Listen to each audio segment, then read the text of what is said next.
वर्तमान समय बड़ खबर जहाँ आसुची बॉलीवुड सुपरस्टार सैफ अली खान को ऊपर आक्रमण होईची। मुंबई बांद्रा स्थित घरे पशि दुर्बृत्त माने आक्रमण करिसेंती, छुरा माड़ आक्रमण करिसेंती। तेबे जहाँ सूचना रही जेतेबेले सैफ अली खान को घरे पशि राति अधरे 2टा कि 2:30 पाखापाखि समय घरे पशि सैफ अली खान को छुरा माड़ करथिले एवं सैफ अली खान कर हाथ एवं पिठी रे गभीर आघात होईची। 6टी स्थान रे शरीर 6टी स्थान रे गभीर आघात होईची एवं से परवर्ती समय मुंबई लीलावती हॉस्पिटल रे भर्ती होइथिले। सर्जरी परे वर्तमान समय सैफ अली खान कर स्वास्थ्य अवस्था स्थिर अच्छी ठीक अच्छी बोली डाक्तर पक्षर जहाँ सूचना मिलूची। तेबे वर्तमान समय बड़ खबर जे सैफ अली खान को ऊपर आक्रमण करिसेंती, किंतु काहीकि आक्रमण करिसेंती या पछर उद्देश्य कौन कौन रही थाई पारे यह वर्तमान समय अस्पष्ट अछि। तबे जे कहिबा किछि दिन पूर्वरु Saif Ali Khan, Kareena Kapoor, whole Kapoor family PM प्रधानमंत्री नरेंद्र मोदी को साक्षात करथिले एवं एठी किछि पॉलिटिकल एंगल रहुछि कि भी प्रश्न आसुछि एवं अंडर वर्ल्ड डन रो हाथ अछि कि सैफ अली खान कर हत्या आक्रमण पछरे मध्य एठी प्रश्न आसुछि। तबे काहीकि यार उद्देश्य कौन थाई पारे एवं केमिति सुरक्षा दृष्टि जदि सुरक्षा को कड़ाकड़ी करा जाई थिला मध्य तेबे एठी कहा जाई परिबो जे मुंबई बांद्रा स्थित घरे पशि दुर्बृत्त माने केमिति आक्रमण कले एठी सुरक्षा ऊपर मध्य प्रश्न आसुछि जे बोध हुए सुरक्षा उपरे कटकणा करा जाइने एवं सुरक्षा दृष्टि अभाव रु दुर्बृत्त माने सैफ अली खान को घरे पशि सैफ अली खान को ऊपर आक्रमण करिसेंती एवं छुरा माड़ आक्रमण करिसेंती जहाँ सूचना रहुछि एवं 6टी स्थान रे गभीर आघात होईची सैफ अली खान कर एवं जतेबेले पत्नी करीना दुई पुओं सहित राति रे सोईथिले सही समय दुर्बृत्त माने घरे पशिथिले एवं चोरी करिबा पई उद्यम करुथिले कि या पछरा आउ कोन रहस्य थाई पारे कि जणे ना एकाधिक दुर्बृत्त संपृक्त अछंती तार समस्त तदंत करूची वर्तमान समय रे बांद्रा पुलिस। तेबे कहा जाई पारे यहा पछरे अंडरवर्ल्ड डन रो हाथ थाई पारे कि प्रश्नवाची सृष्टि होउची। तेबे वर्तमान रो खबर जा आसुची जे बॉलीवुड स्टार करीना कपूर कर स्वामी सैफ अली खान को ऊपर छुरा माड़ होईची, छुरा माड़ आक्रमण करा जाईची एवं वर्तमान से गुरुतर अवस्था लीलावती हॉस्पिटल ले भर्ती होइथिले। मुंबई रो लीलावती हॉस्पिटल ले एवं सर्जरी करा जाइथिला। गभीर आघात जोगु छुरा माड़ होइथिला, गभीर आघात जोगु सर्जरी करा जाइथिला एवं सर्जरी परे से ठीक अछंती बोली डाक्टर को पक्षरु जहा सूचना मिलुची। सैफ अली खान वर्तमान समय तांकर स्वास्थ्य अवस्था ठीक अछि बोली डाक्टर पक्षरु सूचना मिलुची। तबे आम सहित फोन लाइन ले जोड़ी होइछंती सीनियर समीक्षक दिलीप हाली, सुनंतु कोन कहउछंती। वर्तमान समय बड़ खबर जहाँ आसुची बॉलीवुड सुपरस्टार सैफ अली खान कर मुंबई स्थित बांद्रा रे घरे पशि तांको आक्रमण करा जायथिला। 2-3 थर छुरा माड़ भी हेछि वर्तमान समय। तबे कौन कहिबे बॉलीवुड सुपरस्टार को ऊपर एमिति जो आक्रमण होउची देखिबा जति पूर्व सलमान खान को मध्य एमिति धमक दिया जायथिला। आज बड़ खबर आसुची जे गतकाली राति अध माने जदि कहिबा 2:30 पाखापाखि समय सैफ अली खान को ऊपर आक्रमण हेछि। सर ए विषय आपण कौन कहिबे? এটা নিশ্চিত ভাবে দুঃখদ ঘটনা, কারণ যে গোটে বম্বে ফিল্ম ইন্ডস্ট্রি উপরে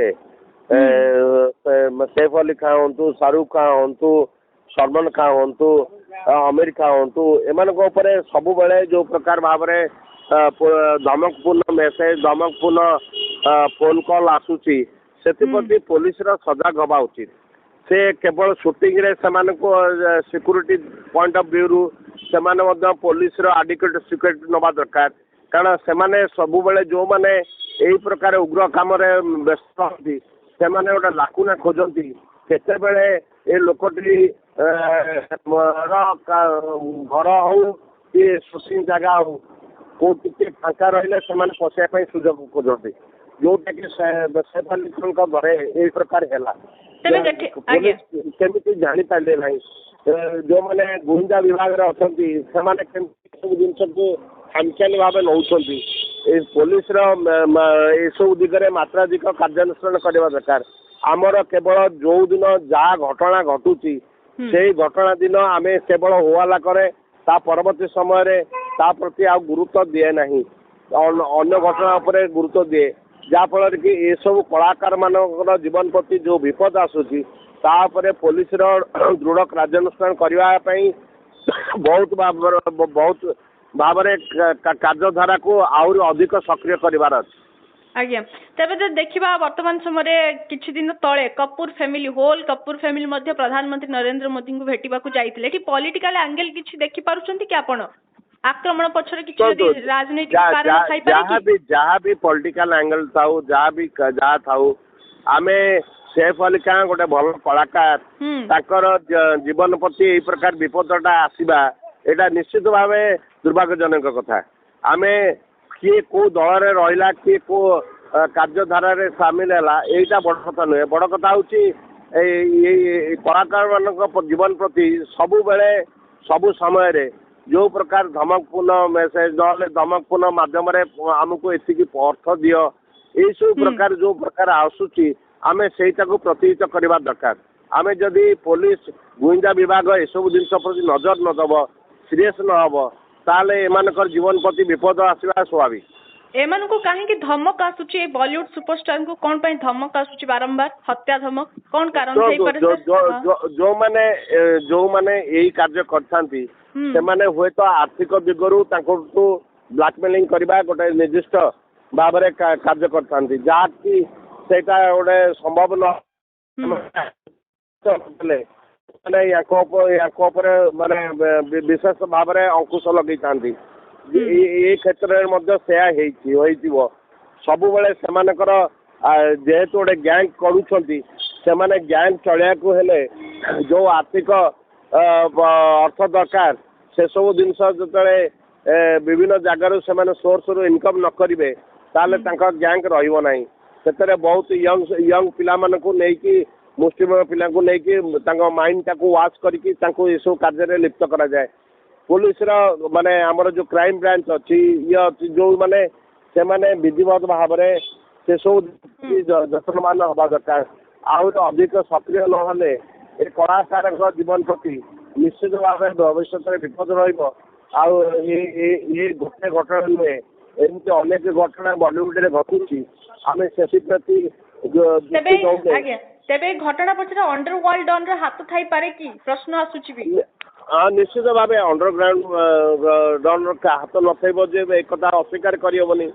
କିଏ କାହାକୁ ବ୍ୟକ୍ତିଗତ ଶତ୍ରୁତା ରଖିଥାଇପାରେ କିନ୍ତୁ ଗୋଟେ ଜୀବନରେ ମାନେ ମାରିଦେବା ପାଇଁ ଯୋଉ ପ୍ରକାର ଭାବରେ ଯୋଜନାବଦ୍ଧ ଉପାୟ କରିକି ସୈଫ ଅଲି ଖାଁଙ୍କ ଘରେ ପଶିଥିଲେ ଏହା ନିଶ୍ଚିତ ଭାବେ ଏଇଟା ଗୋଟେ ବହୁତ ସ୍ପର୍ଶକାତରତା ଜିନିଷ ଯୋଉଟା କି ଆଗାମୀ ଦିନରେ ଏସବୁ ଜିନିଷ ନହବ ସେଥିପ୍ରତି ପୋଲିସର ଯତ୍ନବାନ ହେବା ଉଚିତ। ତେବେ ମୁମ୍ବାଇ ବାନ୍ଦ୍ରା ଘରେ ପଶି ଯୋଉ ଦୁର୍ବୃତ୍ତ ମାନେ ଆକ୍ରମଣ କରୁଛନ୍ତି ଏଠି କୁହାଯାଇ ପାରିବ ସୁରକ୍ଷା ଦୃଷ୍ଟିରେ ମଧ୍ୟ ଅଭାବ ରହୁଛି ଲ୍ୟାକ୍ ଅଫ୍ ସିକ୍ୟୁରିଟି ବ୍ୟବସ୍ଥା ଯଦି ନିଶ୍ଚିତ ଭାବେ ସୁରକ୍ଷା ଦୃଷ୍ଟିରୁ ଅଭାବ ରହିଛି। ତା ନ ହେଇଥିଲେ ମାନେ ବମ୍ବେ ଫିଲ୍ମ ଇଣ୍ଡଷ୍ଟ୍ରିରେ ପ୍ରତିଟି ଟପ୍ ଷ୍ଟାର ମାନଙ୍କ ବିରୁଦ୍ଧରେ ଏଇ ପ୍ରକାର କୁଚରା ମାନେ ଏଇ ପ୍ରକାର ଧମକପୂର୍ଣ୍ଣ କାର୍ଯ୍ୟ କାହିଁକି ହଉଛି? ନିଶ୍ଚିତ ଭାବେ ମୁଁ ଭାବୁଛି ଏସବୁ ଜିନିଷ କେବଳ ଅଣ୍ଡରୱାର୍ଲ୍ଡ ଡନ୍ ମାନେ ହାତ ଥାଇପାରେ ଯାହାକି ସେମାନେ ଏମାନଙ୍କୁ କଣ୍ଟ୍ରୋଲ କରିବା ପାଇଁ ଏମାନଙ୍କଠାରୁ ଅର୍ଥ ଆଶାରେ ଏଇ ପ୍ରକାର ବି ଯୋଜନାବଦ୍ଧ ଉପାୟ ମାନେ କଣ ଥାଇପାରନ୍ତି। ନିହାତି ଭାବରେ ତେବେ ସୈଫ ଅଲି ଖାନଙ୍କୁ ଯୋଉ ଆକ୍ରମଣ କରାଯାଇଛି ବର୍ତ୍ତମାନ ସମୟରେ ବି ଅସ୍ପଷ୍ଟ। ବାନ୍ଦ୍ରା ପୋଲିସ ବି ତଦନ୍ତ ଆରମ୍ଭ କରିଛି କାହିଁକି ତା ପଛରେ ରହସ୍ୟ କଣ କାହିଁକି ସୈଫ ଅଲି ଖାନଙ୍କୁ ବର୍ତ୍ତମାନ ସମୟରେ ଆକ୍ରମଣ କରିଥିଲେ କିଛି ଦୁର୍ବୃତ୍ତ। ଏମିତି ଲାଟେଷ୍ଟ ଅପଡେଟ୍ ପାଇଁ ଆମ ଚ୍ୟାନେଲକୁ ଲାଇକ୍ ସେୟାର ଏବଂ ସବସ୍କ୍ରାଇବ କରନ୍ତୁ। ନମସ୍କାର।